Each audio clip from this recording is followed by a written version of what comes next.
Eu ainda me lembro do chão frio e duro cortando meus joelhos, a vergonha queimando minhas bochechas como ácido, corroendo o pouco de dignidade que me restava. Meu genro estava de pé sobre mim, de braços cruzados, com aquele sorriso cruel brincando nos cantos de sua boca. Meu marido assistia da porta e não dizia nada. Hoje, vou contar algo que nunca pensei que compartilharia. Antes de começarmos, eu ficaria muito grata se você pudesse curtir este vídeo e considerar se inscrever no canal. Isso me ajuda a continuar compartilhando essas histórias com quem mais precisa delas. Meu nome é Helena, e eu moro em um modesto apartamento de 2 quartos em Copacabana, no Rio de Janeiro.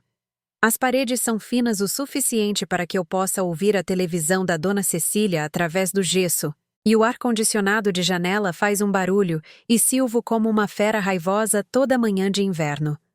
Tenho 72 anos.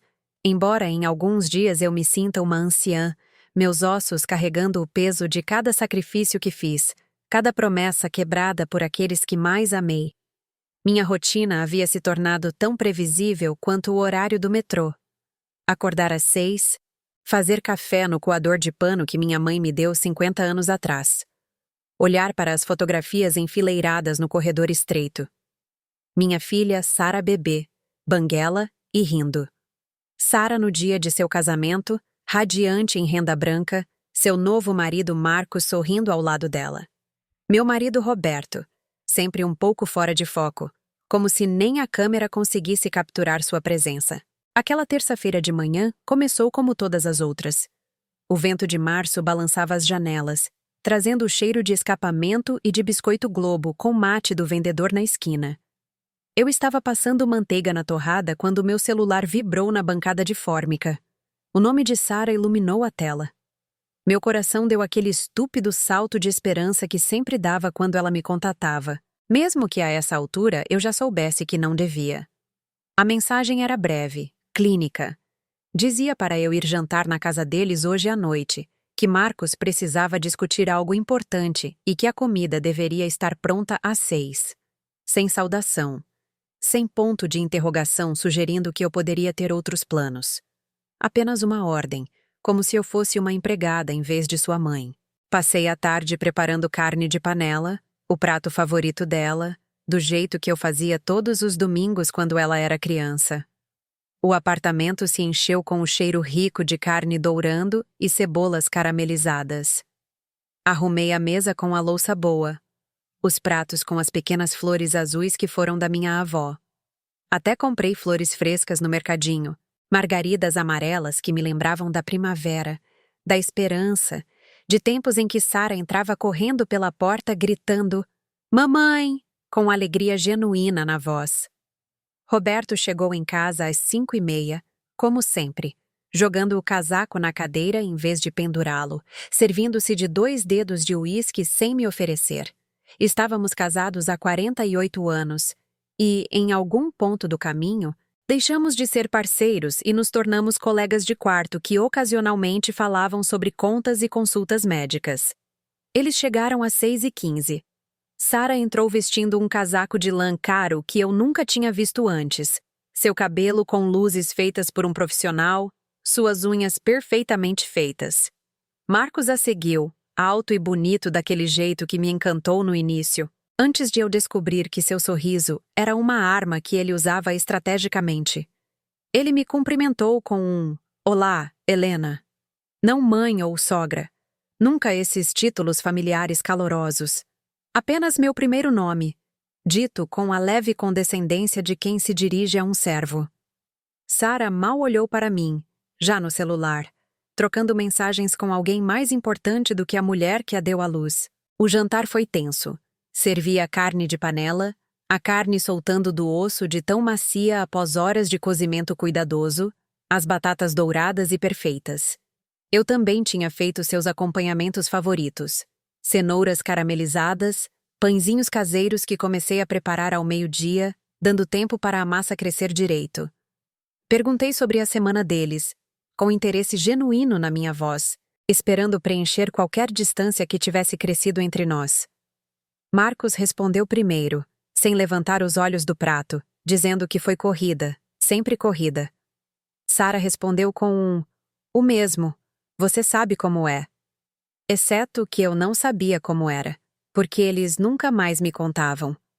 Marcos comeu rapidamente, mecanicamente, como se a comida fosse combustível em vez do trabalho de amor que eu pretendia que fosse. Ele não elogiou a refeição, não reconheceu o esforço visível em cada prato. Eu o observei cortar a carne, levá-la à boca, mastigar precisamente 15 vezes antes de engolir. Eu havia contado. Havia algo quase agressivo em sua eficiência, um desprezo pelas horas que passei tentando criar algo especial para eles.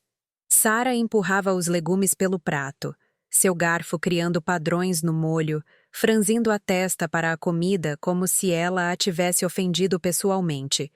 Finalmente ela disse, sem me olhar nos olhos, que a comida estava meio pesada. Disse que ela e Marcos estavam tentando ter uma alimentação mais natural, comida de verdade, na maior parte à base de plantas, e que estavam trabalhando com uma nutricionista. Ela disse isso casualmente, mas a implicação era clara. Eu não conseguia acompanhar o estilo de vida em evolução deles. Preparei algo obsoleto e indesejado. As palavras doeram, uma alfinetada no meu orgulho. Pensei nos vegetais orgânicos que escolhi cuidadosamente na feira, na carne de gado de pasto que comprei, mesmo extrapolando meu orçamento. Aparentemente não foi o suficiente. Nunca era o suficiente. Engoli a mágoa com um copo d'água, o líquido não fazendo nada para lavar o gosto amargo. Depois que os pratos foram retirados, eles foram direto ao ponto. Marcos espalhou papéis sobre a toalha de mesa da minha avó, documentos cobertos por uma linguagem jurídica densa, na qual eu não conseguia me concentrar. Ele anunciou que estavam comprando uma casa na Barra da Tijuca, um verdadeiro investimento imobiliário com 4 quartos, 3 banheiros e um excelente colégio na região. Meu coração deveria ter se enchido de orgulho. Minha filha, comprando sua primeira casa. Mas algo no tom de Marcos fez meu estômago se contrair. Sara interveio, sem me olhar nos olhos, dizendo que o problema era que eles estavam um pouco aquém do valor da entrada. Precisavam de cerca de R$150 mil. O número pairou no ar como fumaça. R$150 mil. A soma representava quase metade das minhas economias. O dinheiro que acumulei ao longo de décadas de orçamento cuidadoso, de abrir mão de luxos, de trabalhar como contadora muito depois de minha artrite tornar a digitação dolorosa. Marcos acrescentou, embora seus olhos dissessem o contrário, que eles me pagariam de volta, claro, com juros até, que era realmente um investimento para mim também, que eu deveria pensar nisso como uma forma de garantir o futuro dos meus netos. Eu não tinha netos. Sara tinha 34 anos e havia deixado claro que crianças não estavam em seus planos imediatos. Mas os netos hipotéticos eram sempre invocados quando eles precisavam de algo de mim. Olhei para Roberto, esperando por apoio. Por alguém para dizer que isso era pedir demais. Ele encarou seu copo de uísque como se contivesse respostas para perguntas que ele nunca fez. Eu disse baixinho, minha voz quase inaudível sobre o barulho persistente do ar-condicionado, que precisaria pensar sobre o assunto. A expressão de Marcos escureceu. Ele questionou o que eu tinha para pensar. Afinal, era a minha filha, minha família. Não queria ajudá-los? A culpa veio rápida e familiar, envolvendo meu peito como uma corda molhada. Naquela noite, depois que eles foram embora, não consegui dormir. Fiquei deitada na escuridão, ouvindo a respiração constante de Roberto, me perguntando quando me tornei tão pequena, tão facilmente dispensável. As fotografias na parede do corredor pareciam zombar de mim nas sombras. Eu havia dado tudo para minha família. Tudo. Eu trabalhei em 2 empregos enquanto Roberto fazia sua faculdade de administração, chegando em casa à meia-noite para encontrá-lo dormindo no sofá, meu jantar ressecado no forno. Adiei meu sonho de me tornar escritora. O romance que comecei aos 23 anos ainda inacabado em alguma gaveta. Paguei pela escola particular de Sara, sua faculdade, Seu casamento luxuoso com Marcos, apesar das minhas ressalvas sobre ele. Cuidei do cachorro deles por 6 meses quando foram para a Europa. E depois descobri que eles o haviam deixado em um hotel para cães de qualquer maneira, usando meu apartamento como depósito gratuito. Na manhã seguinte, liguei para o meu banco. Minha conta poupança mostrava R$ 350 mil, acumulados ao longo de 40 anos de vida cuidadosa. Pensei no que aquele dinheiro representava. As promoções que conquistei por competência e persistência. As férias que nunca tirei porque Sara precisava de aparelho nos dentes. O carro novo que nunca comprei porque o negócio de Roberto passou por uma fase difícil. Cada real era um pedaço da minha vida, do meu tempo, dos meus sonhos adiados. E eles queriam metade assim, como se eu fosse um caixa eletrônico em vez de uma pessoa. Nas semanas seguintes, os pedidos se intensificaram. Sara ligava diariamente, sua voz oscilando entre uma doçura bajuladora e uma raiva fria. Ela dizia que outras mães ajudam seus filhos, que a mãe da Jéssica deu R$ 200 mil para o casamento dela. Mas que eu, pelo visto, amava mais meu dinheiro do que a ela.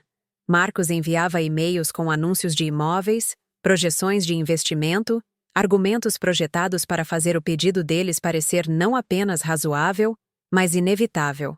Senti-me enfraquecendo, os velhos padrões de submissão me puxando como a gravidade. Eu sempre fui aquela que dava, que se sacrificava, que colocava todos os outros em primeiro lugar. Dizer não parecia trair minha identidade, o papel que desempenhei por 7 décadas. Meu aniversário chegou e passou sem nenhuma menção. Fiz 73 anos sozinha. Roberto havia se esquecido, apesar do calendário que pendurei na cozinha com a data circulada em vermelho. Comprei para mim um pequeno bolo na confeitaria, de chocolate com cobertura de baunilha, e comi uma fatia em pé no balcão. O doce tinha gosto de derrota.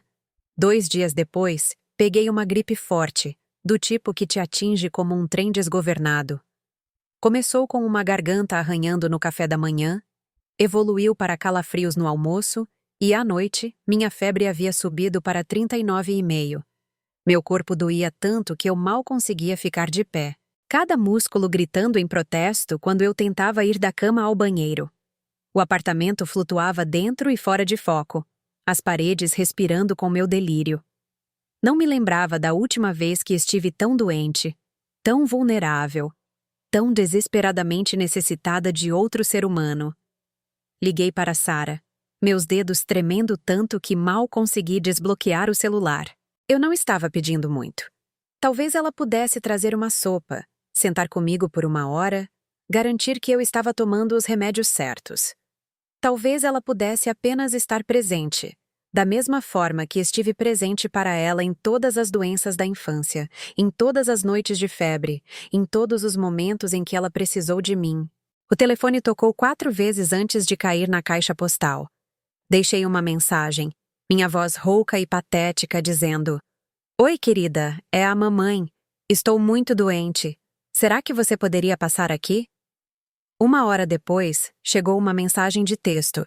Dizia que sentia muito por eu estar doente, mas que ela e Marcos estavam em uma degustação de vinhos em Búzios. Sugeriu que eu tomasse um chá de limão com mel e desejou melhoras. Anexada estava uma selfie deles sorrindo em um vinhedo, taças de vinho rosé capturando a luz do sol, seus rostos brilhando de saúde e felicidade.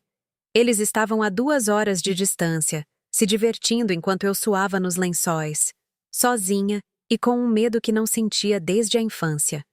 Fiquei na cama por 4 dias, delirando e sozinha, o ventilador de teto criando padrões que se transformavam em rostos e memórias. Roberto estava em um congresso de negócios em São Paulo, algo que ele havia mencionado de passagem 3 semanas antes. Ele ligou uma vez, no 2º dia, perguntou se eu estava bem daquela maneira superficial que não quer realmente detalhes. Eu grasnei que estava me virando, e ele pareceu aliviado, ansioso para encerrar a ligação e voltar para suas reuniões. Dona Cecília, a vizinha, ouviu minha tosse através da parede e deixou um pote de canja de galinha caseira na minha porta. Sua bondade de uma quase estranha sendo mais substancial do que qualquer coisa que minha família havia oferecido. Quando finalmente me recuperei, algo havia mudado dentro de mim. Olhei para mim mesma no espelho do banheiro. Olhei de verdade, para a mulher de cabelos grisalhos e olhos cansados que se tornara um fantasma em sua própria vida. Mal a reconheci. Quem era eu além da minha utilidade para os outros? O que Helena queria, precisava, sonhava? Não conseguia me lembrar da última vez que alguém perguntou, ou da última vez que me permiti considerar a questão. Naquela tarde, fui ao armário e peguei uma caixa de fotos antigas que não abria há anos. Lá estava eu aos 25 anos, magra e de olhos brilhantes, segurando meu primeiro conto publicado em uma revista literária. Eu o havia escrito em momentos roubados entre turnos na lanchonete e aulas noturnas. Eu era alguém naquela época, alguém com ambição, voz e fogo. As fotografias caíam pelos meus dedos como folhas. O batizado de Sara. Seu primeiro dia de aula. Férias em família onde eu organizei cada detalhe enquanto Roberto lia o jornal. A formatura de Sara, onde ela agradeceu a seus professores e amigos, mas não a mim. O dia do meu casamento, olhando para Roberto com tanta esperança, tanta certeza de que estávamos construindo algo lindo juntos. Para onde aquela mulher tinha ido? Quando eu concordei em desaparecer? Guardei as fotografias de volta na caixa, mas deixei uma de fora. Eu na minha escrivaninha, caneta na mão, sorrindo para quem quer que tenha tirado a foto. Coloquei-a na minha mesa de cabeceira, onde haveria todas as manhãs, um lembrete de que eu já fui mais do que um talão de cheques e uma fonte de trabalho não remunerado. O confronto veio em uma noite chuvosa de quinta-feira, uma daquelas tempestades de primavera que deixam a cidade cinzenta e hostil. Ouvi a batida na porta às 6 horas, forte e insistente, não o toque suave de alguém esperando ser bem-vindo. Sara e Marcos chegaram sem avisar, pingando água no meu chão limpo, deixando pegadas de lama na entrada que eu acabara de passar pano. Eles não se desculparam, não perguntaram se era uma boa hora, apenas entraram com seus casacos molhados e rostos determinados. O ar que trouxeram com eles parecia carregado, perigoso, como a eletricidade antes de um raio.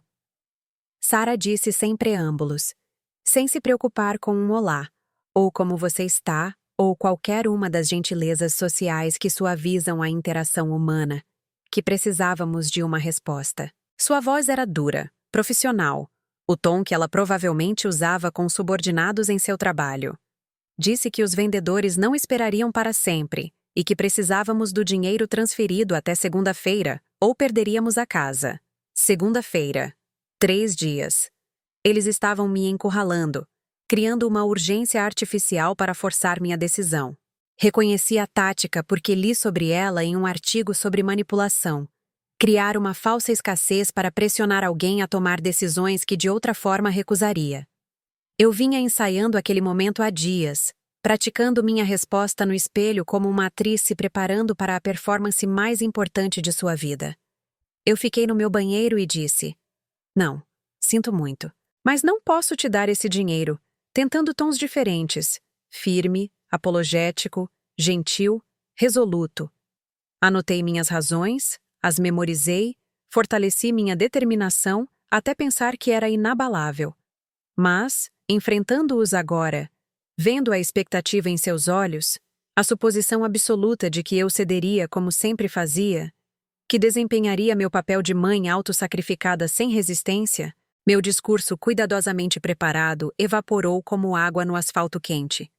Em vez disso, ouvi a mim mesma dizer, simples e silenciosamente: não. Não vou lhes dar o dinheiro. O silêncio que se seguiu foi profundo, quase físico. A boca de Sara se abriu, seu batom perfeitamente aplicado de repente berrante contra o rosto pálido. A expressão de Marcos passou por incredulidade, raiva e cálculo em rápida sucessão. A voz de Sara subiu bruscamente, questionando o que eu queria dizer com não. Ela disse que eu não podia dizer não, que éramos família e precisávamos disso. Senti Roberto se mexer ao meu lado no sofá, mas ele não disse nada. Não ofereceu nada, sua presença tão substancial quanto o ar. Repeti, surpresa com a firmeza da minha própria voz, que queria dizer não. Que aquele dinheiro era minha segurança, meu futuro, e eu não o daria. Marcos se inclinou para a frente, sua máscara encantadora escorregando para revelar algo mais duro, mais mesquinho por baixo. Ele zombou do meu futuro, perguntando qual futuro exatamente eu estava planejando aos 73 anos. Sentada sozinha naquele muquifo comendo comida de gato. A crueldade daquilo me tirou o fôlego. Sara não me defendeu, não se abalou com a perversidade do marido. Em vez disso, ela assentiu, como se ele tivesse feito um comentário válido. Sara disse, com palavras precisas e cirúrgicas, que talvez, se eu tivesse sido uma mãe melhor, ela não teria que pedir. Que talvez, se eu a tivesse preparado para a vida em vez de apenas jogar dinheiro nos problemas, ela seria mais estável financeiramente. A acusação era tão absurda, tão contrária à realidade, que quase ri. Eu a ensinei a fazer orçamentos, a economizar, a viver dentro de suas posses. Ela escolheu ignorar cada lição, buscar um estilo de vida financiado por cartões de crédito e culpa parental. Ela continuou, dizendo que eu lhe devia isso depois de tudo que a fiz passar. Eu queria perguntar o que ela queria dizer. Que trauma terrível ela havia sofrido além de ser amada e ter tudo o que precisava. Mas não conseguia encontrar as palavras. A injustiça daquilo, a reescrita casual da história, me deixou sem fala. Marcos se levantou, pairando sobre mim com intimidação deliberada. Com a voz baixa e ameaçadora, ele disse o que aconteceria. Eu ia preencher aquele cheque. Eu ia parar de ser egoísta pela primeira vez na minha vida miserável. E eu ia fazer isso com um sorriso, porque se não o fizesse, nunca mais veria Sara. Sem visitas, sem ligações, sem relacionamento. Eu morreria sozinha, esquecida, com todo aquele dinheiro precioso me fazendo companhia. A ameaça pairava entre nós, visceral e real. Olhei para minha filha, esperando ver algum lampejo da criança que criei, a menina que uma vez subiu no meu colo durante as tempestades, que me fez cartões de Dia das Mães, decorados com glitter, e declarações de amor com erros de ortografia. Mas o rosto de Sara era de pedra, impassível à crueldade de seu marido, talvez até aprovando-a. Pensei em capitular, em preencher o cheque apenas para restaurar a paz, para mantê-los em minha vida, mesmo nesses termos tóxicos. A antiga Helena teria feito exatamente isso. Teria se desculpado por causar problemas, teria entregue o dinheiro com as mãos trêmulas. Mas algo novo havia se enraizado dentro de mim durante aqueles 4 dias de doença, aquelas horas olhando para a fotografia do meu eu mais jovem. Levantei-me, meus joelhos artríticos protestando, e caminhei até a porta. Abria, a luz do corredor se derramando em meu apartamento escuro. Eu disse baixinho para eles saírem. Os dois. E para não voltarem até que pudessem me tratar com respeito humano básico. O rosto de Sara ficou vermelho. Ela disse que eu estava cometendo um erro enorme e para não culpá-la quando estivesse passando o Natal sozinha. Eles saíram, Marcos resmungando palavrões baixinho, Sara batendo a porta com força suficiente para fazer as fotografias na parede tremerem. Fiquei ali tremendo, a adrenalina inundando meu sistema, mal acreditando no que tinha feito. Roberto finalmente falou, sua voz plana e distante, dizendo que aquilo foi uma tolice, que Sara era nossa única filha e que eu a havia alienado por causa de dinheiro.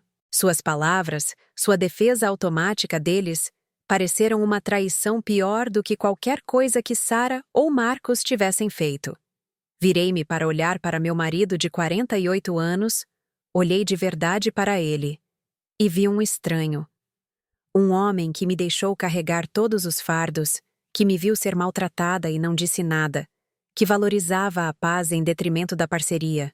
Eu disse que talvez tivesse feito isso mesmo, mas que também finalmente me defendi. Algo que ele nunca fez por mim. Naquela noite não dormi. Andei pelo apartamento, questionando tudo, Meu celular silencioso e acusador no balcão da cozinha. Pela manhã, tomei uma decisão.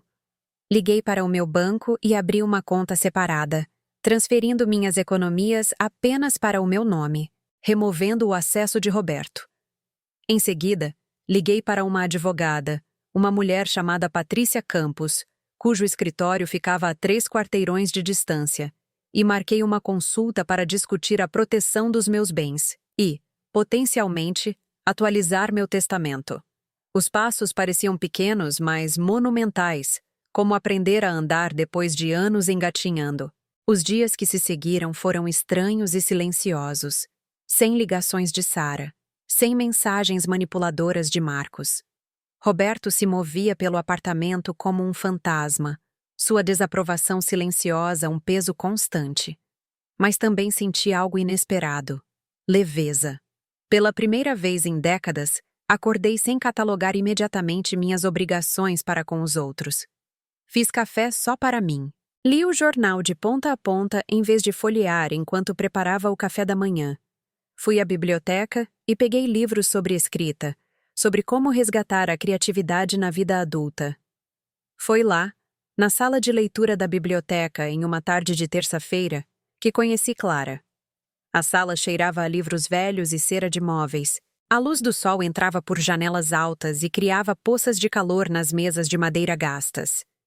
Eu estava sentada sozinha, lutando com um sumário em um livro sobre escrita de memórias, as letras pequenas dançando diante dos meus olhos, pois eu havia esquecido meus óculos de leitura em casa.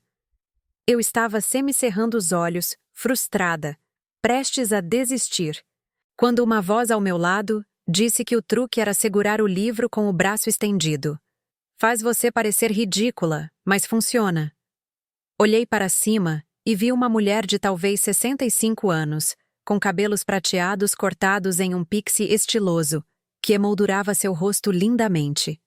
Ela usava óculos de armação artística em um roxo profundo, que combinava com seu lenço de seda, e havia algo nela. Um brilho, uma vivacidade, que me atraiu imediatamente. Ela gesticulou para a cadeira vazia à minha frente e perguntou se eu me importava que ela se sentasse, pois estava me observando lutar com aquele livro por 10 minutos e não aguentou mais não oferecer ajuda. Sua franqueza me surpreendeu, tão diferente da polidez cuidadosa a que eu me acostumara em minhas interações. Eu disse, por favor, gesticulando para a cadeira. Ela se acomodou com um suspiro de contentamento, colocando sua própria pilha de livros na mesa. História da arte, principalmente, com alguns romances misturados. Ela perguntou, apontando para o meu livro, se eu era escritora, sua voz calorosa com interesse genuíno, em vez da curiosidade performática que as pessoas costumam usar. Admiti, as palavras saindo mais fáceis do que eu esperava, que eu costumava ser, ou queria ser, que tive sonhos uma vez, um romance que comecei, mas a vida atrapalhou. Casamento, maternidade, trabalho, a história de sempre. Ouvi a amargura na minha voz e tentei suavizá-la. Eu disse que não me arrependia das minhas escolhas. Elas apenas tomaram o lugar de outras coisas. Clara sorriu, e havia algo sábio e gentil em sua expressão, como se ela pudesse ver através das minhas justificativas cuidadosas até o arrependimento por baixo. Ela disse simplesmente que a vida ainda estava acontecendo, que nunca é tarde para voltar a atrapalhar. As palavras me atingiram com uma força inesperada, trazendo lágrimas aos meus olhos que eu rapidamente pisquei para esconder. Quando foi a última vez que alguém me ofereceu esperança, em vez de razões pelas quais as coisas eram impossíveis? Começamos a nos encontrar semanalmente em um pequeno café perto da biblioteca, um lugar aconchegante chamado A Tinta na Xícara, que servia um café excelente e tinha móveis descombinados que o faziam parecer a sala de estar de alguém. Pegávamos nossa mesa favorita perto da janela, ostensivamente para discutir escrita, mas na verdade para compartilhar histórias, rir, descobrir que a amizade poderia existir sem obrigação ou dívida. Clara trazia seu caderno de esboços e desenhava enquanto conversávamos, suas mãos se movendo com confiança pela página enquanto seus olhos permaneciam no meu rosto, de alguma forma capturando minhas expressões sem olhar. Clara era pintora, viúva há 5 anos, com 3 filhos adultos que moravam em outras partes do país, mas ligavam regularmente. Não por dever ou culpa, mas porque genuinamente gostavam de conversar com a mãe, porque valorizavam sua perspectiva e presença em suas vidas. Eu estava lá uma vez quando sua filha Laura ligou de Seattle por vídeo, e observei o afeto fácil e o respeito mútuo fluírem entre elas. Laura compartilhou suas dificuldades com o equilíbrio entre vida profissional e pessoal, e Clara ouviu sem oferecer soluções imediatas ou tornar a conversa sobre si mesma. Dizia apenas: "Isso parece muito difícil, querida. O que você acha que precisa?" Validação simples em vez de crítica ou conselho. Observá-las interagir me fez perceber o quão profundamente anormal meu relacionamento com Sarah havia se tornado.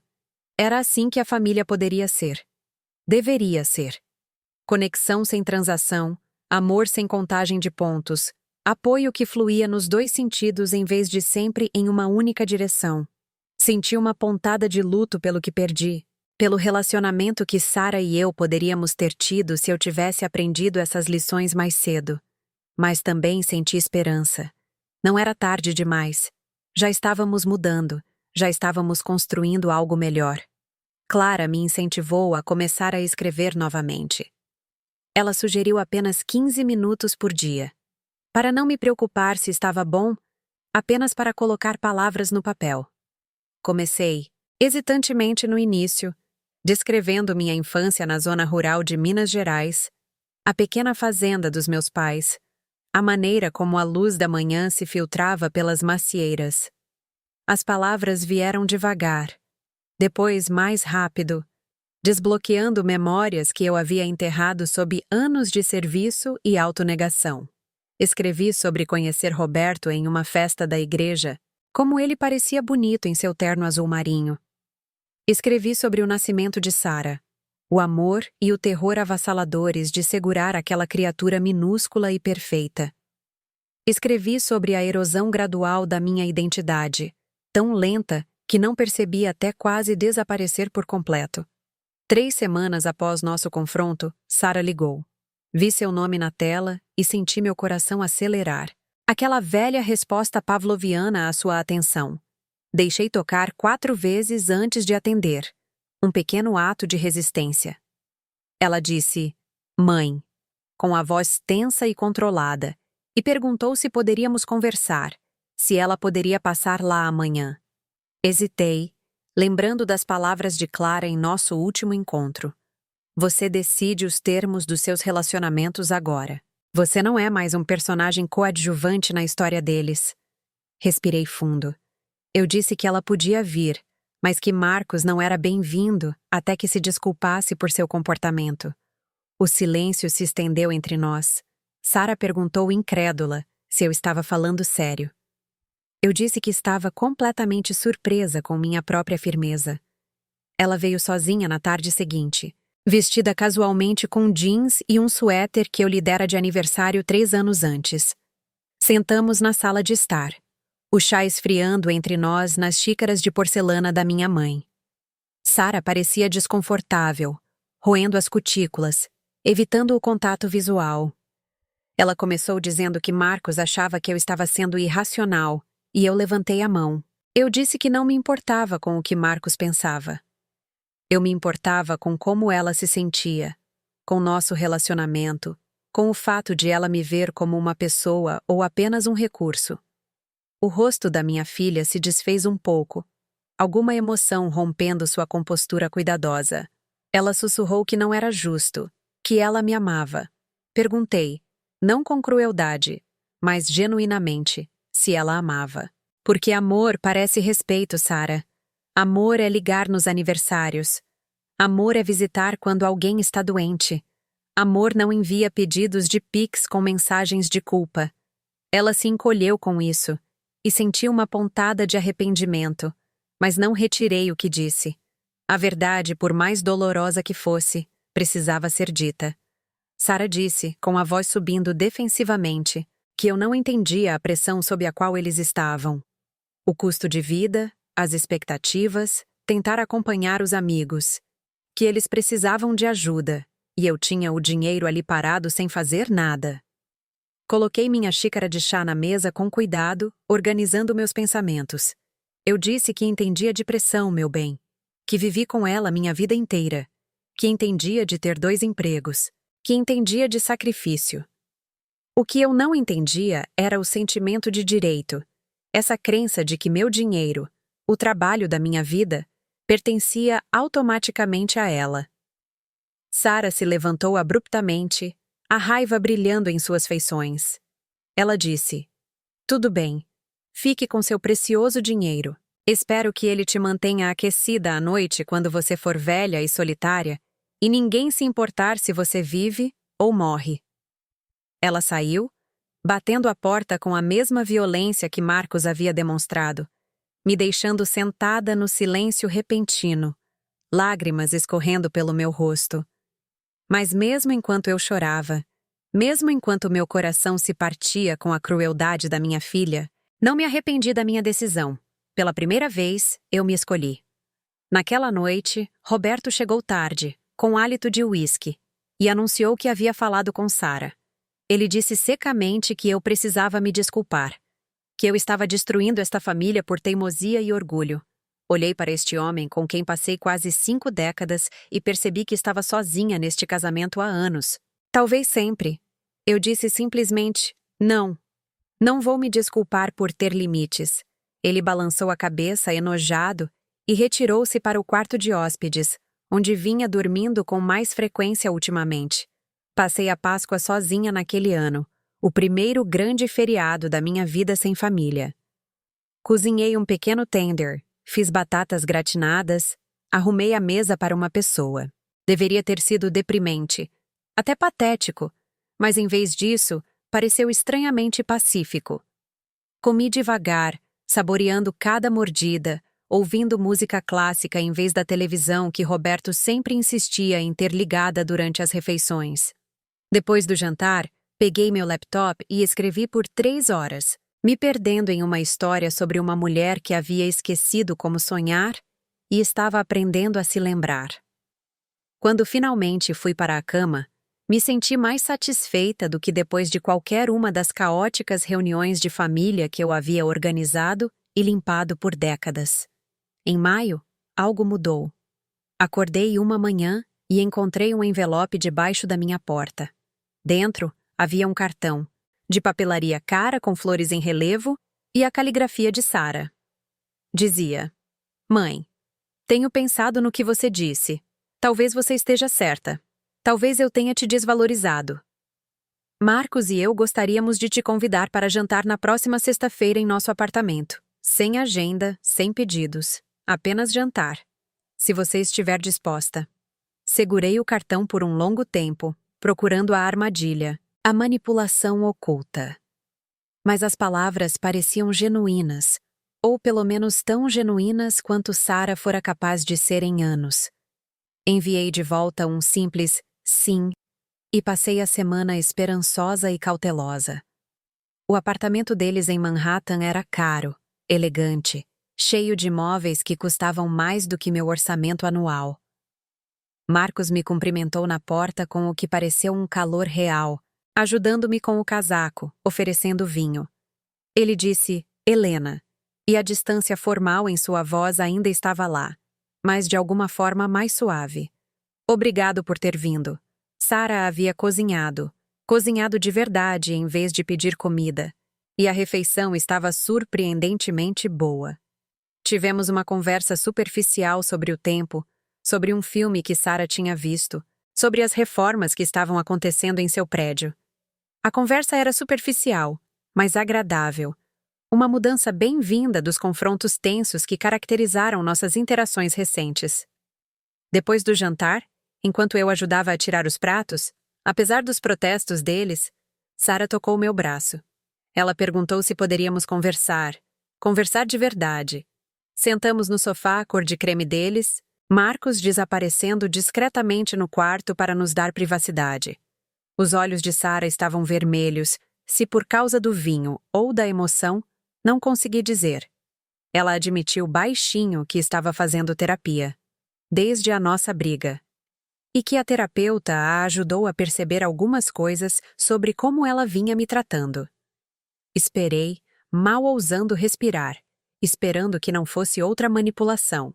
Sara continuou, as palavras claramente difíceis para ela, dizendo que foi mesquinha, que usou de mim, que desvalorizou meu amor e generosidade, assumindo que estariam sempre lá, não importa o quão mal ela se comportasse. Lágrimas escorreram por suas bochechas, e eu instintivamente estendi a mão para enxugá-las, aquele reflexo materno tão profundamente enraizado. Eu sinto muito, mãe. Sinto muito mesmo. Você merecia muito mais de mim. Eu a abracei então, minha menininha que não era mais uma menina, sentindo-a soluçar em meu ombro, como fazia quando caiu da bicicleta aos 7 anos, quando seu primeiro namorado partiu seu coração aos 16. Eu sussurrei, eu te perdoo. E era verdade, sentindo o peso do ressentimento começar a se dissipar. Conversamos por horas naquela noite. Conversamos de verdade, sobre sua infância, suas memórias, as maneiras como ela sentia que eu a havia falhado, e as maneiras como ela havia falhado comigo. Não foi uma cura completa, mas foi um começo genuíno. Quando me preparava para sair, Marcos apareceu com meu casaco. Ele disse, Helena, encontrando meus olhos diretamente talvez pela primeira vez. Eu também te devo um pedido de desculpas. Fui desrespeitoso, manipulador, cruel. Não há desculpa para isso. Ele fez uma pausa, parecendo lutar com as palavras. Sara me contou sobre as percepções da terapia dela, e percebi que fui parte do problema, talvez a maior parte.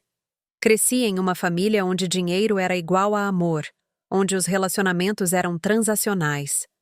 Projetei isso em você. Te tratei como um obstáculo em vez de uma pessoa. Seu pedido de desculpas pareceu ensaiado, mas sincero, e eu assenti em aceitação. Eu disse gentil, mas firmemente, que as ações provariam mais do que as palavras. Que ele me mostrasse respeito, não promessas. Saí do apartamento dele sentindo-me cautelosamente otimista, como se talvez, possivelmente, pudéssemos construir algo mais saudável a partir dos escombros de nosso relacionamento quebrado. A viagem de metrô para casa estava lotada, mas mal notei, perdida em reflexão sobre perdão e limites, sobre a possibilidade de mudança. Quando cheguei em casa, Roberto estava esperando, com uma expressão estranha no rosto. Ele disse que Sara ligou, que ela lhe contou sobre nossa conversa. Esperei que ele desdenhasse, que minimizasse minha dor como sempre fazia. Em vez disso, ele disse baixinho.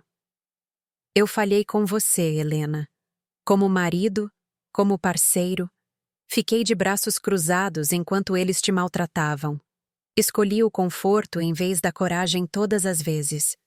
Sua admissão me chocou mais do que o pedido de desculpas de Sara. Em todo o nosso casamento, Roberto nunca havia reconhecido um erro, nunca se desculpou de forma significativa.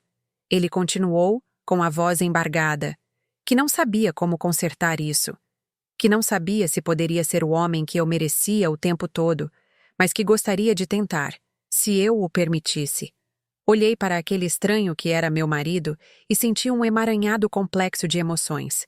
Amor residual, mágoa profunda, esperança hesitante, dúvida realista. Eu disse finalmente, terapia de casal. Se você está falando sério, começamos com terapia. Terapia de verdade, não apenas conversar com seus amigos de bar ou seu irmão. Ele concordou, e começamos o trabalho lento e doloroso de escavar nosso casamento, examinando a fundação que construímos sobre ressentimentos não ditos e necessidades não atendidas. Não foi fácil. Houve sessões em que eu me enfureci com ele, em que décadas de raiva engolida finalmente explodiram. Houve sessões em que ele chorou, confrontando sua própria covardia e cumplicidade. Nosso terapeuta, o Dr. Almeida, um homem paciente na casa dos 50 anos com olhos gentis e tolerância zero para desvios, nos empurrou para uma honestidade que havíamos evitado por anos. Ele observou durante nossa quarta sessão que estivemos representando um casamento e que agora precisávamos decidir se queríamos realmente ter um. A resposta, descobri, não era simples ou imediata. Alguns dias eu olhava para Roberto e sentia o calor dos nossos primeiros anos. Lembrava do jovem que me escrevia cartas de amor durante meus turnos noturnos, que prometeu construir uma vida juntos. Outros dias eu sentia apenas exaustão, o peso de tentar ressuscitar algo que talvez fosse melhor deixar enterrado. Vivíamos em um estranho limbo, dormindo em quartos separados, mas tomando café da manhã juntos, falando mais honestamente do que em décadas, mas sem saber se a honestidade era suficiente. O Dr. Almeida nos garantiu que isso era normal, que a cura não era linear.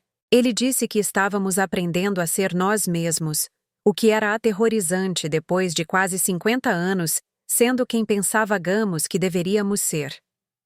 O verão chegou, e com ele, um convite inesperado de Clara.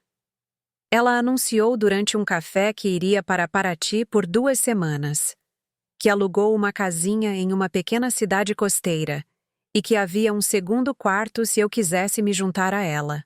Poderíamos escrever, pintar, comer lagosta, observar o oceano. Sem obrigações, sem expectativas. Apenas descanso. A oferta era tão atraente, tão completamente fora da minha existência normal, que quase recusei por hábito.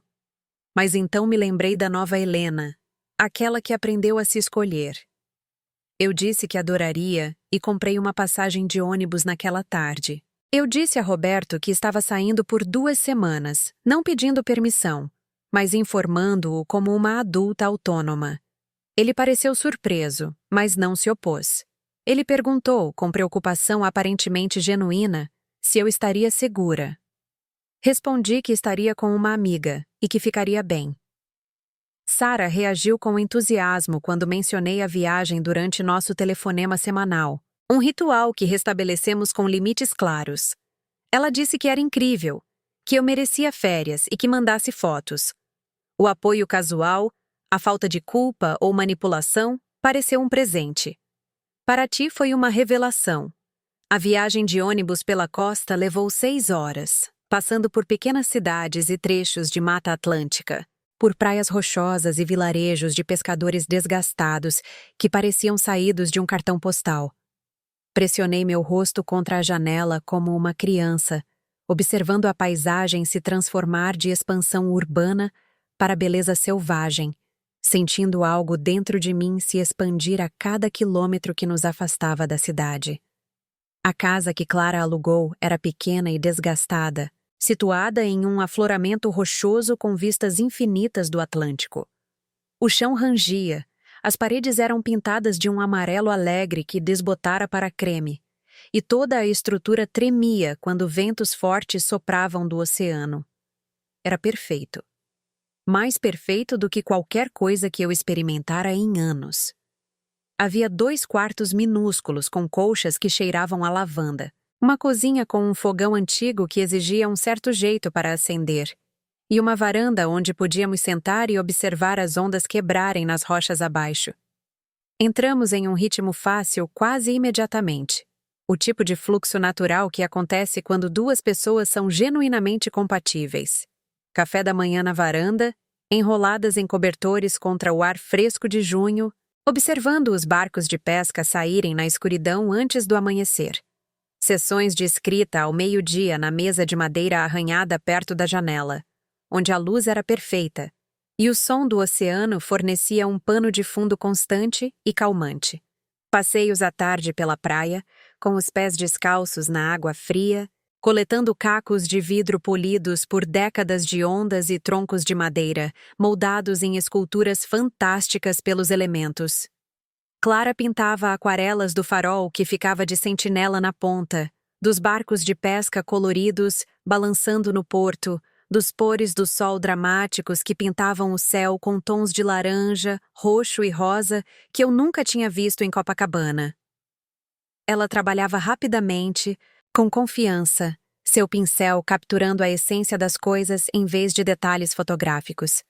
Eu a observava às vezes, maravilhada com sua naturalidade, a maneira como ela criava sem se auto-questionar constantemente. Eu escrevi, páginas e mais páginas jorrando de mim como água de uma represa rompida. Histórias sobre o jardim da minha mãe e os tomates que enlatávamos juntas todo mês de agosto. Sobre as receitas da minha avó, escritas em sua caligrafia trêmula em fichas que ainda guardo em uma caixa. Sobre a garota que eu era antes da vida me ensinar a encolher. Antes de eu aprender que ocupar espaço era egoísta, que ter necessidades me tornava um fardo.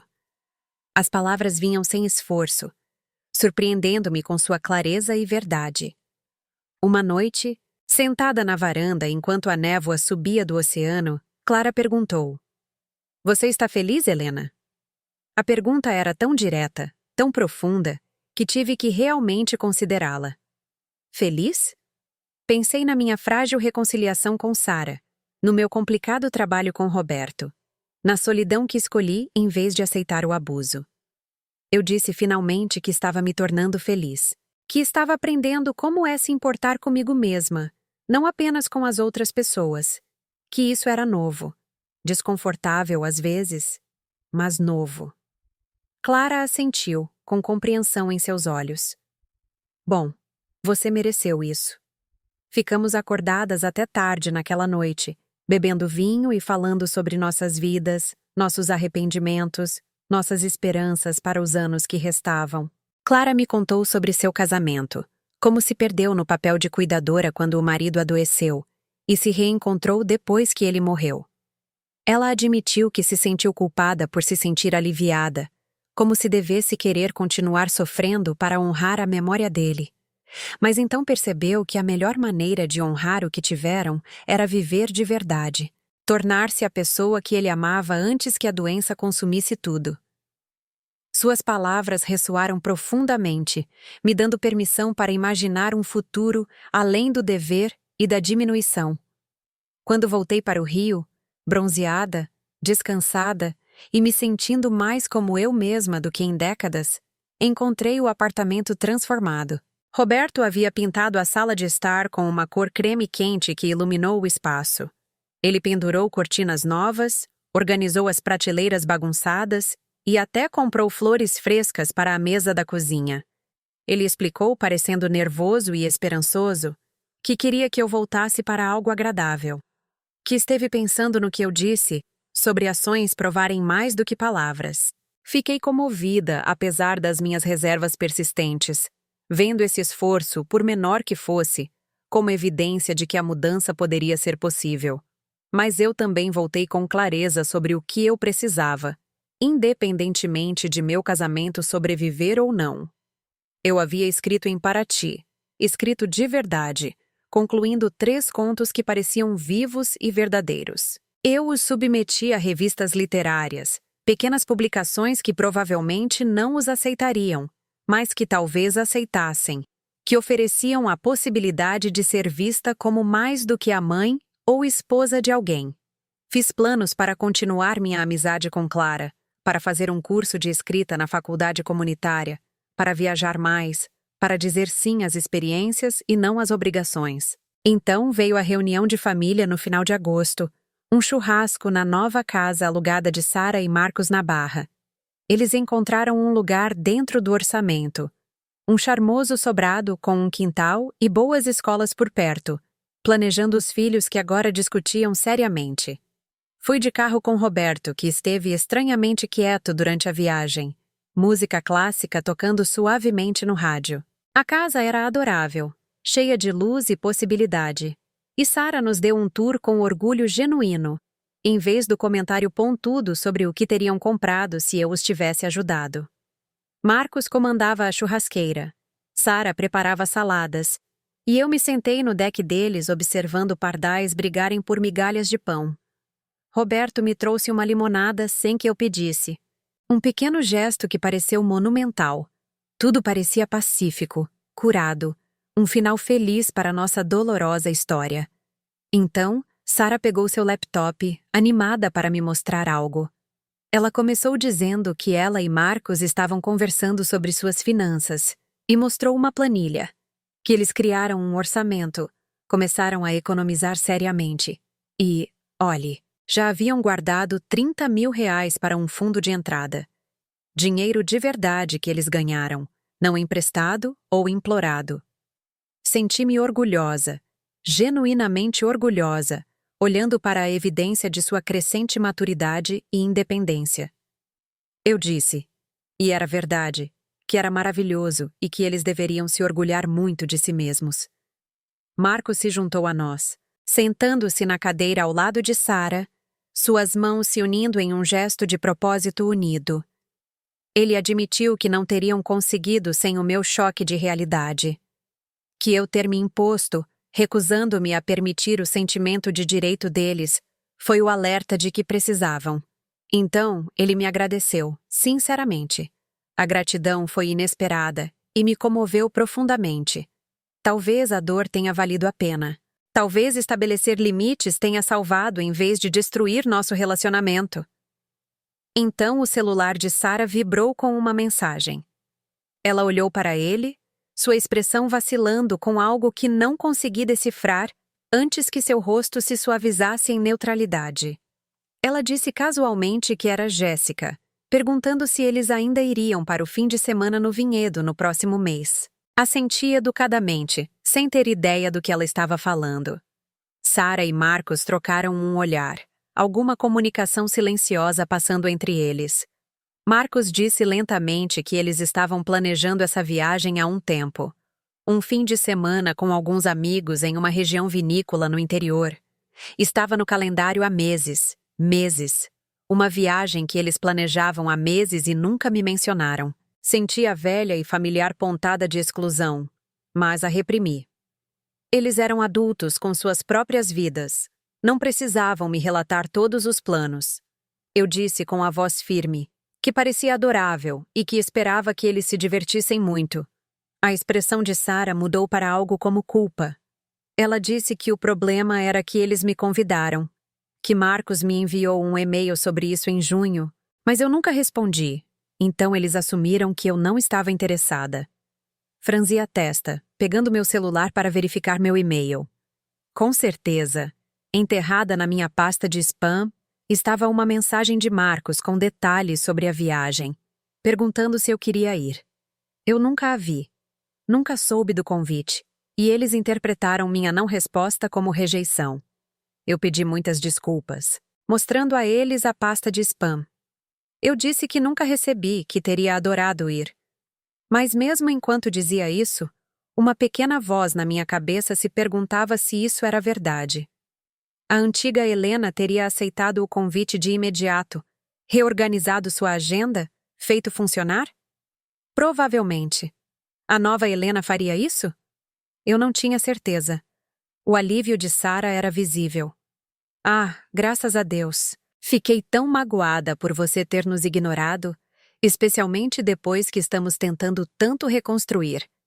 O mal-entendido foi inocente, o tipo de contratempo tecnológico que acontece. Mas levantou questões desconfortáveis sobre nossa comunicação, sobre suposições e expectativas não ditas. A tarde continuou agradavelmente, mas algo me incomodava. Uma sensação de negócios inacabados à espreita sob a superfície de nossa conversa educada. Depois do jantar, enquanto eu ajudava Sara a lavar a louça, apesar de seus protestos de que ela tinha uma lava-louças, decidi abordar a questão que me atormentava a noite toda. A cozinha estava quente, o vapor subindo da pia onde Sara esfregava uma assadeira. Pela janela, eu podia ver Marcos no deck, falando ao telefone, animado e feliz. Parecia o momento certo para a honestidade, essa intimidade doméstica que compartilhamos tão raramente nos últimos anos. Perguntei se podia lhe fazer uma pergunta honesta, pegando um pano de prato para secar as taças de vinho que ela já havia enxaguado. Sara assentiu, suas mãos ensaboadas, uma mecha de cabelo caindo em seu rosto. Claro, mãe. O que foi? Respirei fundo, escolhendo minhas palavras com cuidado. Este era o tipo de pergunta que a antiga Helena nunca teria feito, com muito medo da resposta, muito comprometida em preservar a ilusão de harmonia perfeita. Aquele fim de semana, o e-mail que foi para o spam, você ficou magoada quando pensou que eu te ignorei? Ou ficou aliviada? As mãos de Sara pararam na água, bolhas de sabão grudadas em seus dedos. Ela perguntou cuidadosamente, sem me olhar, sua voz assumindo aquela qualidade defensiva que eu aprendi a reconhecer como seu mecanismo de defesa. O que você quer dizer? Insisti, precisando saber a verdade, mesmo que doesse. Quero dizer, uma parte de você esperava que eu não fosse, que você tivesse seus amigos só para você, sem sua mãe idosa por perto. Que você pudesse ser Sara, apenas Sara, não a filha de alguém por um fim de semana? As palavras pairaram entre nós, honestas, vulneráveis e aterrorizantes. Sara não respondeu imediatamente, e seu silêncio foi resposta suficiente. Ela disse finalmente com a voz baixa que era complicado. Que ela me queria lá, me queria em sua vida. Mas que às vezes ela também queria sua própria vida, separada de ser minha filha. Ela perguntou se isso era terrível. Senti a verdade disso se assentar sobre mim, pesada, mas não esmagadora. Não, eu disse baixinho. É honesto. E honestidade é o que precisamos. Terminamos a louça em silêncio contemplativo, e percebi que a cura não era sobre alcançar uma proximidade perfeita. Era sobre encontrar um equilíbrio entre conexão e autonomia, entre ser família e ser indivíduos. A viagem de volta para casa foi silenciosa. Roberto parecia perdido em seus próprios pensamentos, seu perfil sombreado na luz que se esvaía. Ele disse finalmente, enquanto nos aproximávamos da cidade, que eles estavam indo bem, Sara e Marcos. Estavam amadurecendo. Concordei, sentindo-me orgulhosa e triste ao mesmo tempo, reconhecendo que o crescimento deles exigia que eu continuasse o meu. Quando chegamos em casa, encontrei uma mensagem na secretária eletrônica, o aparelho antiquado que me recusei a substituir. Era de uma revista literária, uma das publicações para as quais submeti meus textos em Paraty. Senhora Helena, aqui é Júlia Ferraz da revista Outono. Gostaríamos de aceitar seu conto As Macieiras para publicação em nossa edição de outono. Por favor, nos ligue para discutir os detalhes. Ouvi a mensagem 3 vezes mal acreditando. Publicação. Depois de 50 anos sonhando, adiando, me convencendo de que era tarde demais, eu seria publicada. Eu queria gritar, chorar, dançar pelo apartamento. Em vez disso, liguei para Clara, que atendeu no primeiro toque e gritou de alegria quando contei a ela. Eu sabia que sua escrita estava pronta. Isso é apenas o começo, Helena. Roberto ouviu a conversa e, quando desliguei, ele realmente me abraçou. Um abraço de verdade, cheio de prazer genuíno. Estou orgulhoso de você, ele disse, e eu acreditei nele. Naquela noite não consegui dormir, muito agitada com a empolgação, o terror e a possibilidade. Levantei-me e fiz um chá, sentando-me à mesa da cozinha com meu laptop, abrindo o documento que continha o romance que comecei aos 23 anos. 50 anos atrás, eu escrevi aquelas primeiras páginas sobre uma jovem do interior de Minas Gerais que queria escapar, que sonhava em se tornar uma artista na cidade. Eu as li agora com olhos críticos, vendo a crueza e a ingenuidade, mas também a centelha de algo genuíno, uma voz que era unicamente minha. E, pela primeira vez em décadas, acreditei que poderia terminá-lo, que tinha histórias que valiam a pena contar, que minha vida me dera material que merecia ser moldado em arte. Comecei a escrever, atualizando a idade da protagonista, transformando-a de uma garota para uma mulher que viveu uma vida plena e finalmente estava reivindicando sua voz. As palavras vinham facilmente, com alegria, a história evoluindo para algo diferente do que eu imaginara originalmente, mas mais verdadeiro, mais profundo, conquistado através da experiência, da perda e da sabedoria duramente conquistada. Escrevi até o amanhecer, até meus dedos doerem e minhas costas protestarem, até Roberto acordar e me encontrar ainda na mesa, páginas se acumulando ao lado do laptop. Você está realmente fazendo isso, ele disse suavemente, e eu assenti. Estou realmente fazendo isso.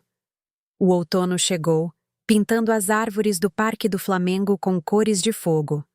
Matriculei-me naquele curso de escrita na faculdade comunitária, encontrando-me em uma sala de aula com pessoas de todas as idades, todas as origens, todas buscando dar sentido através das palavras. O instrutor, um romancista publicado chamado Marcelo Campos, era gentil e rigoroso, nos incentivando a cavar mais fundo, a encontrar a verdade emocional sob nossas frases cuidadosamente construídas. Eu prosperei sob sua orientação, produzindo história após história, algumas terríveis e outras surpreendentemente boas, todas minhas. Clara e eu fizemos viagens de fim de semana, pequenas excursões para ver a folhagem de outono no Vale do Café, para visitar museus em Ouro Preto, para comer comida excelente e rir de piadas bobas. Sara e eu nos estabelecemos em um relacionamento que parecia sustentável, nem muito próximo, nem muito distante. Jantávamos uma vez por mês, conversávamos por telefone semanalmente, compartilhávamos os momentos importantes sem nos afogarmos nas minúcias diárias um do outro. Ela me contava sobre seu trabalho como diretora de marketing, sobre seus amigos, sobre os reparos da casa que os estavam ensinando sobre ser proprietários. Eu contava a ela sobre minha escrita, minhas aulas, minha crescente amizade com Clara. Estávamos aprendendo a ser adultos juntos, em vez de pais e filhos presos em uma eterna luta de poder. Marcos continuou a fazer esforços, perguntando sobre minha escrita, lendo de fato a história que fora aceita para publicação e oferecendo comentários ponderados. Roberto e eu continuamos a terapia. Continuamos o lento trabalho de decidir como nosso casamento seria no futuro. Algumas semanas pareciam esperançosas, cheias de conexão genuína e afeto reacendido. Outras semanas pareciam impossíveis, o abismo entre nós muito largo para ser transposto. O Dr. Almeida nos pressionou para nenhum resultado específico. Em vez disso, ajudou cada um a esclarecer o que precisávamos, o que podíamos oferecer, quais compromissos eram aceitáveis e quais gerariam ressentimento. Vocês não precisam decidir nada permanente agora, ele nos lembrou. Vocês podem levar o tempo que precisarem, podem se sentir incertos. As festas de fim de ano se aproximavam e, pela primeira vez, eu não me ofereci automaticamente para ser a anfitriã, para cozinhar, para coordenar, para arcar com todo o fardo de criar memórias de família. Em vez disso, quando Sara ligou para discutir os planos do Natal, eu disse: adoraria comemorar juntos, mas não vou ser a anfitriã este ano. Poderíamos ir a um restaurante, ou você poderia ser a anfitriã, ou poderíamos fazer algo completamente diferente. O silêncio do outro lado foi profundo. Ah, Sara disse finalmente. Ok. Deixa eu falar com o Marcos e te retorno. Ela parecia surpresa, mas não zangada, como se essa nova versão autônoma de mim ainda exigisse ajuste. Eles decidiram ser os anfitriões, convidando Roberto e eu, mais os pais e o irmão de Marcos. A reunião foi agradável, a comida boa, embora não tão tradicional quanto a minha ceia habitual. Sara conduziu o dia com uma competência impressionante, gerenciando personalidades e logística com humor e graça. Observando-a, senti-me orgulhosa, mas também um pouco melancólica, reconhecendo o quanto de sua infância eu passei fazendo em vez de ensinar, dando o peixe em vez de ensinar a pescar. Se eu a tivesse deixado lutar mais, falhar com segurança, talvez ela tivesse desenvolvido essas habilidades mais cedo. Mas remoer arrependimentos sobre a criação dos filhos parecia inútil agora. O passado estava fixo. Apenas o presente oferecia oportunidades para escolhas diferentes. Depois do jantar, enquanto nos reuníamos na sala de estar para café e sobremesa, a mãe de Marcos, Rita, perguntou sobre minha escrita. Sara mencionou que você vai ser publicada, disse ela calorosamente. Isso é tão emocionante. Sobre o que é sua história? Senti-me constrangida ao descrevê-la, ciente da minha família ouvindo, mas superei o desconforto. É sobre uma mulher que retorna à sua casa de infância após a morte da mãe, confrontando memórias e escolhas que moldaram sua vida. Rita assentiu com entusiasmo. Adoraria ler. Você me envia uma cópia quando sair? O interesse genuíno me tocou, e prometi que enviaria. Mais tarde, ajudando Sara a limpar enquanto os homens assistiam ao futebol, ela disse baixinho: Estou realmente orgulhosa de você, mãe. Não apenas pela escrita, embora isso seja incrível, mas pela maneira como você mudou, estabeleceu limites, se escolheu. Isso me inspirou a pensar sobre minha própria vida de forma diferente. Parei de esfregar a assadeira e olhei para minha filha. Como assim? Perguntei. Ela secou as mãos em uma toalha, escolhendo as palavras com cuidado. Eu estava tão focada em acompanhar o ritmo, em atingir marcadores externos de sucesso, casa, carro e os restaurantes certos. Mas ver você reivindicar sua vida me fez pensar no que eu realmente quero, não no que o Instagram, meus amigos ou a sociedade dizem que eu deveria querer. Conversamos por muito tempo naquela noite. Conversamos de verdade, sobre ambição e autenticidade, sobre a diferença entre construir uma vida e representar uma. Sara admitiu que não tinha certeza se queria filhos, que a pressão para se reproduzir parecia mais externa do que interna. Marcos e eu estamos conversando sobre isso seriamente pela primeira vez, realmente nos perguntando o que queremos, em vez do que pensamos que devemos fazer. Senti-me honrada por ela confiar em mim com essas incertezas vulneráveis, e não ofereci conselhos, apenas escuta e validação. O que quer que você decida será o certo, porque é sua escolha, eu lhe disse. Sua vida não precisa se parecer com a minha ou com a de ninguém. Dezembro trouxe a publicação da minha história. Clara deu uma pequena festa em seu apartamento, convidando seus amigos artistas e meus colegas do curso de escrita. A revista Outono chegou pelo correio, e lá estava, meu nome no sumário, minhas palavras impressas após meio século de sonhos. Li a história em voz alta para o grupo reunido, minha voz tremendo no início, e depois ficando mais forte, e quando terminei, eles aplaudiram. Roberto compareceu, parecendo desconfortável entre a multidão boêmia, mas ficou a noite toda, até mesmo comprando cópias extras da revista para dar à família. Sara emoldurou a página da revista com minha história e a pendurou no corredor deles, um gesto que me levou às lágrimas. Quero que os convidados vejam, explicou ela. Quero que eles saibam que minha mãe é uma escritora publicada. O orgulho em sua voz era real, sem mácula de competição ou ressentimento, e senti as peças finais do nosso relacionamento se acomodando em uma configuração mais saudável. Não éramos perfeitos. Não éramos isentos de complicações, mas éramos reais de uma forma que nunca havíamos sido quando eu representava o martírio sem fim e ela representava a devoção interesseira. O inverno se aprofundou, a cidade se transformando sob mantos de neve. Continuei escrevendo, trabalhando firmemente em meu romance, agora com mais de 200 páginas e crescendo. Clara e eu planejamos uma viagem de primavera a Salvador, ansiosas para explorar uma cidade que nenhuma de nós conhecia. Roberto e eu comemoramos nosso 49º aniversário com um jantar em um bom restaurante, a conversa mais fácil do que fora em anos. Ainda não havíamos resolvido as questões fundamentais sobre o futuro do nosso casamento, mas paramos de exigir respostas imediatas, permitindo que o relacionamento evoluísse organicamente.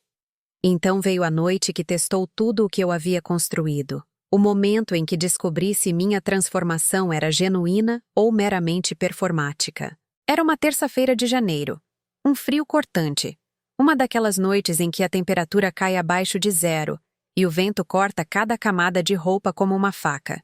O tipo de clima que te faz questionar por que os humanos se estabeleceram no Sudeste. Por que escolhemos construir nossas vidas em um lugar que parecia ativamente hostil à nossa sobrevivência? Roberto estava em um jantar de negócios com potenciais investidores. algo sobre o qual ele realmente me contou com antecedência, até perguntando se eu queria me juntar a ele. Eu recusei, preferindo o silêncio do apartamento e a companhia do meu manuscrito. Estava em casa sozinha, aninhada no sofá com meu laptop no colo, trabalhando no capítulo 15 do meu romance. As palavras fluíam bem naquela noite, a história finalmente se encaixando da maneira que eu esperava. Estava tão absorta no trabalho que, quando meu telefone tocou, quase não atendi, ressentindo a interrupção. O nome de Sara apareceu na tela. Atendi esperando uma conversa casual, talvez ela ligando para compartilhar algum pequeno triunfo do seu dia ou pedir conselhos sobre algo trivial. Em vez disso, ouvi sua voz tensa de pânico, palavras atropelando umas às outras de uma forma que enviou um alarme imediato pelo meu corpo. Mãe, preciso de você. Pode vir aqui? Agora? Por favor.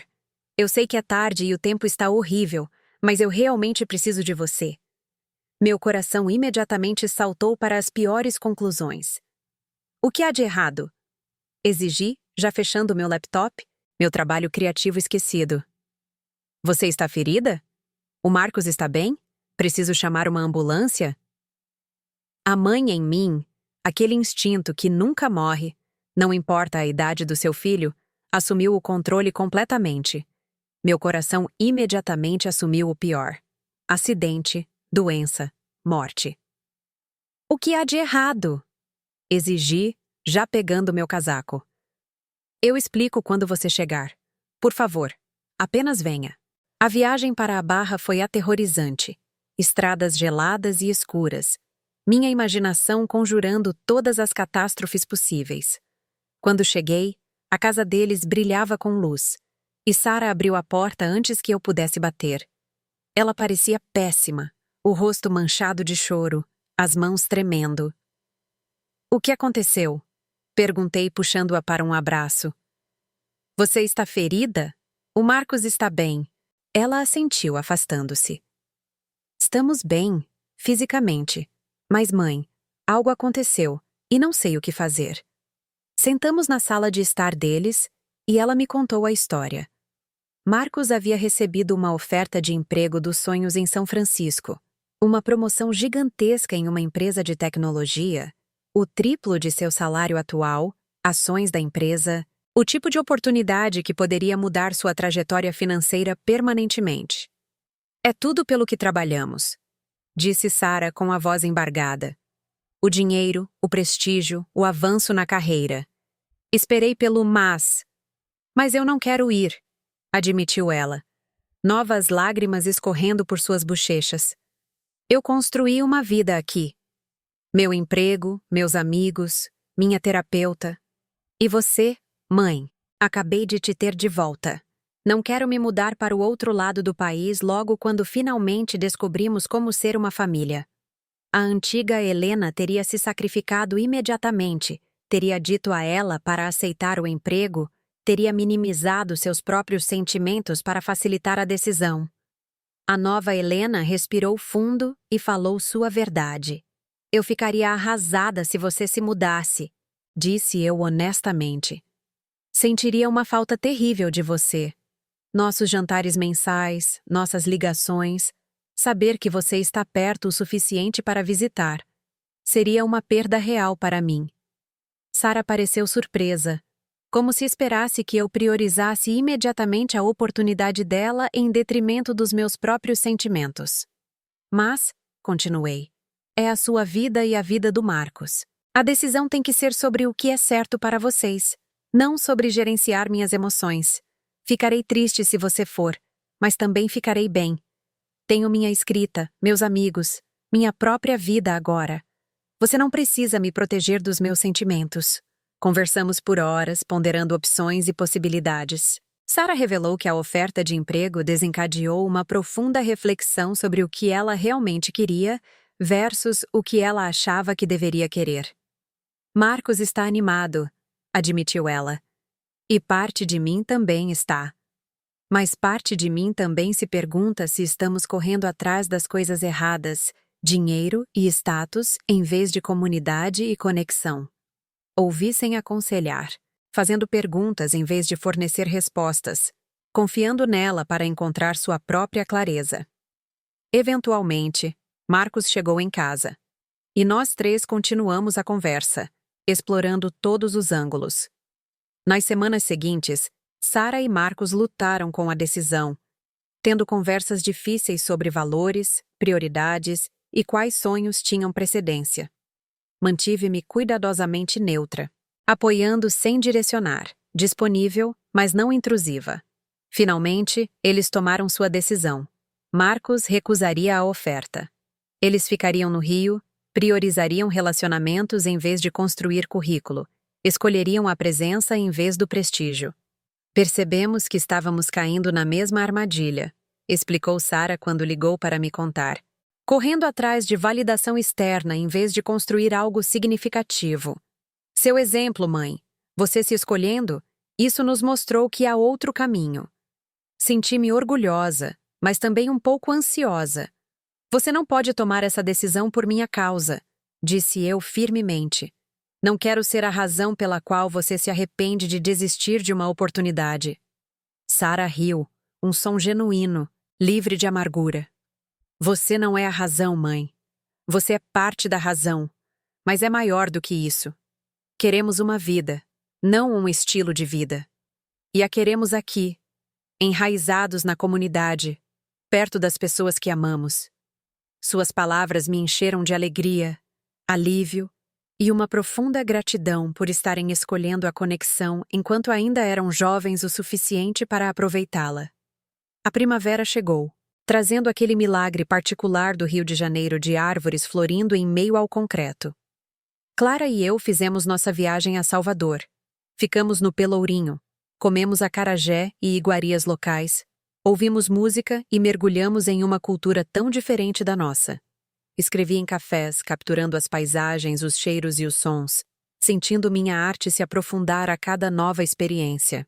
Clara pintou músicos de rua e arquitetura histórica, e rimos constantemente, duas mulheres mais velhas se recusando a desaparecer silenciosamente na invisibilidade.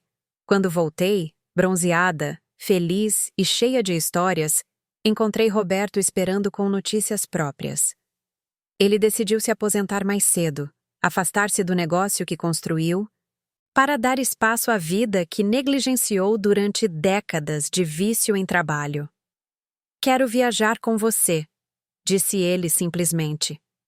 Quero ver os lugares sobre os quais você escreve, experimentar o mundo antes que sejamos velhos demais. Se você me aceitar. Olhei para este homem que conhecia há quase 50 anos e vi possibilidade onde antes só via resignação. Vamos com calma, eu disse. Vamos ver se conseguimos realmente gostar de viajar juntos antes de nos comprometermos com grandes planos. Fizemos uma viagem de fim de semana a Petrópolis, apenas nós dois. Ficamos em uma pousada e fizemos trilhas fáceis por entre as flores silvestres da primavera. Foi hesitante e às vezes estranho, mas também foi real. Duas pessoas aprendendo a estar uma com a outra sem o andaime da rotina e dos papéis. Conversamos mais profundamente do que em anos. Roberto reconhecendo padrões que queria mudar. Eu articulando necessidades que havia suprimido. Não sei se podemos consertar tudo, admitiu ele uma noite durante o jantar. Mas quero tentar. Você merece esse esforço. Suas palavras foram simples, mas pareceram conquistadas, respaldadas pelo lento acúmulo de comportamento alterado. O verão trouxe meu 74º aniversário, e pela primeira vez na memória, foi celebrado em vez de esquecido. Sara e Marcos deram uma pequena festa em seu quintal, convidando Clara e seus filhos que visitavam da costa oeste, convidando meus colegas de escrita e o sócio de Roberto e sua esposa. Havia um bolo que Clara assou, torto, mas delicioso. E todos compartilharam histórias sobre suas atividades criativas, seus segundos atos, suas revelações tardias. Senti-me cercada por uma comunidade que construí em vez de herdar, por pessoas que me valorizavam por quem eu estava me tornando, em vez do que eu poderia fornecer. Sara fez um brinde que me fez chorar. A minha mãe, disse ela, erguendo a taça. que me ensinou que nunca é tarde para se escolher, para estabelecer limites, para exigir respeito, que me mostrou que amor não significa sacrifício sem fim, que é mais corajosa aos 74 do que eu era aos 30. Sou muito grata por você não ter desistido de nós, mesmo quando te demos todos os motivos para isso. As pessoas reunidas aplaudiram, e me senti vista de uma forma que nunca havia sido antes, reconhecida não por meu serviço, mas por minha coragem. O outono chegou novamente, e com ele, outra carta de aceitação. Uma revista literária diferente queria publicar uma nova história, desta vez sobre uma mulher aprendendo a viajar sozinha aos 70 anos. Meu romance estava completo, e eu comecei a procurar agentes, recebendo as rejeições esperadas, mas também algumas respostas encorajadoras, sugerindo que eu estava perto. Meu professor de escrita, Marcelo Campos, me conectou com seu agente, que concordou em ler o manuscrito. Eu estava construindo algo, lenta e firmemente, criando um corpo de trabalho que poderia me sobreviver. Roberto e eu planejamos uma viagem à Itália para a primavera seguinte, uma jornada de 1 mês pela Toscana e Úmbria que teria sido impensável 1 ano antes. Passamos noites debruçados sobre guias de viagem, planejando quais cidades nas colinas visitar, quais vinhedos percorrer, quais museus continham a arte que ambos queríamos ver. Era um novo tipo de intimidade, esse sonho colaborativo, essa antecipação compartilhada de alegria futura. Quero ver você escrever em cafés italianos, disse ele uma noite, seu dedo traçando uma rota no mapa estendido entre nós. Quero ver você ganhar vida em lugares novos como fez em Paraty. Passei tantos anos sem realmente te ver, Helena. Não quero perder mais nada. Suas palavras foram simples, mas profundas. Um reconhecimento da ausência e uma promessa de presença. Ainda estávamos resolvendo nosso casamento, ainda em terapia com o Dr. Almeida a cada 15 dias, ainda incertos sobre o resultado final. Algumas manhãs, eu acordava e olhava para Roberto dormindo ao meu lado. Ele havia voltado para o nosso quarto, hesitantemente, após meses no quarto de hóspedes, e sentia um afeto terno misturado com décadas de mágoa. Outras manhãs eu não sentia nada além de cansaço. O peso de tentar ressuscitar algo que talvez fosse melhor deixar descansar. Mas paramos de exigir certeza. Paramos de precisar saber exatamente onde iríamos parar. Estávamos aceitando, em vez disso, o estranho conforto de tentar, de comparecer, de fazer o trabalho diário sem garantias de sucesso. Sarah anunciou em novembro que fora promovida a diretora sênior em sua empresa, um reconhecimento merecido de sua competência e liderança. Ela e Marcos começaram a ser voluntários em um centro de alfabetização local, ensinando adultos a ler, encontrando satisfação em um serviço que não pedia nada em troca. Estamos aprendendo o que você tentou nos ensinar, Sarah me disse durante nosso jantar mensal. Que o significado vem do que você dá, não do que você recebe, mas também que você não pode servir de uma xícara vazia, que o autocuidado não é egoísmo. Vê-la integrar essas lições me encheu de um orgulho mais profundo do que qualquer conquista que ela pudesse ter comprado. Agora, sentada em meu apartamento em uma noite de dezembro, a neve caindo suavemente do lado de fora da minha janela, penso na jornada desses anos. Da mulher que se ajoelhou no chão do apartamento de seu genro, humilhada e impotente, a esta mulher que escreve, viaja e escolhe. A transformação não foi dramática ou súbita. Veio em pequenas decisões, minúsculos atos de coragem, escolhas diárias para me honrar. A antiga Helena ainda está dentro de mim, sussurrando dúvidas e culpas, mas ela não me controla mais. Aprendi que o amor não exige martírio, que relacionamentos saudáveis precisam de limites, que dizer não pode ser a coisa mais amorosa que você faz. Aprendi que nunca é tarde para reivindicar sua voz, para perseguir sonhos adiados, para se tornar quem você poderia ter sido. Aprendi que a família pode ser reparada, mas apenas se todos se comprometerem com uma mudança genuína, com a responsabilidade, com o encontro um do outro como humanos falhos, em vez de papéis fixos. Meu relacionamento com Sarah nunca será perfeito. Ainda nos magoaremos, ainda tropeçaremos em velhos padrões. Ainda precisaremos escolher ativamente respostas mais saudáveis. Mas construímos algo real, conquistado através da dor, do perdão e do esforço mútuo. Meu casamento com Roberto permanece incerto em sua forma final, mas estamos aprendendo a ser honestos, a nos vermos, a tentar. Quer fiquemos juntos ou não, estamos finalmente nos mostrando autenticamente, em vez de representar um roteiro escrito 50 anos atrás. O maior presente desses anos foi me descobrir. Não a esposa, mãe ou cuidadora, mas Helena. A mulher que ama palavras, arte e amizade. A mulher que merece descanso, alegria e respeito. A mulher que pode encher sua própria xícara e então, só então, escolher o que compartilhar. Agora, acordo animada para o dia, em vez de temer as obrigações.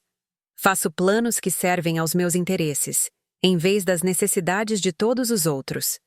Aprendi a ficar sozinha sem me sentir solitária, a encontrar companhia em meus próprios pensamentos e criatividade.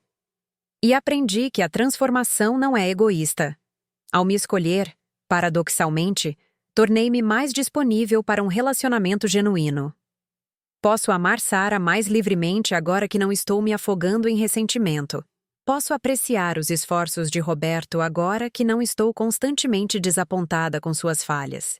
Posso receber a amizade de Clara agora que acredito que a mereço. A libertação beneficia a todos, não apenas a pessoa que estabelece limites. Ao fechar meu laptop e me preparar para dormir, penso na mulher que pode ler esta história, que pode se reconhecer nessas lutas. Talvez você seja essa mulher, exausta e diminuída, convencida de que é tarde demais para mudar. Quero que você saiba que não é. Quero que você saiba que merece respeito, alegria, autonomia. Quero que você saiba que estabelecer limites não é crueldade, é clareza. Que dizer não, não é abandono, é autopreservação. Que se escolher não é egoísmo, é sobrevivência. Sua família pode resistir à sua transformação. Eles podem te culpar, manipular, ameaçar retirar o amor.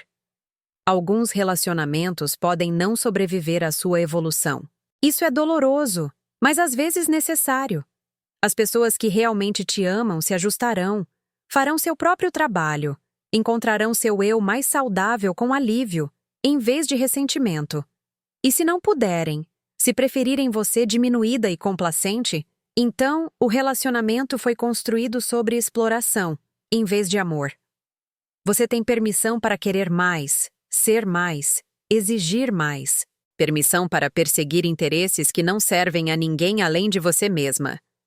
Permissão para gastar dinheiro com experiências que te trazem alegria. Permissão para descansar sem merecê-lo através do serviço. Permissão para ocupar espaço, para falar sua verdade, para existir como mais do que um personagem coadjuvante na história de todos os outros. Você passou décadas cuidando dos outros. Agora é a sua vez.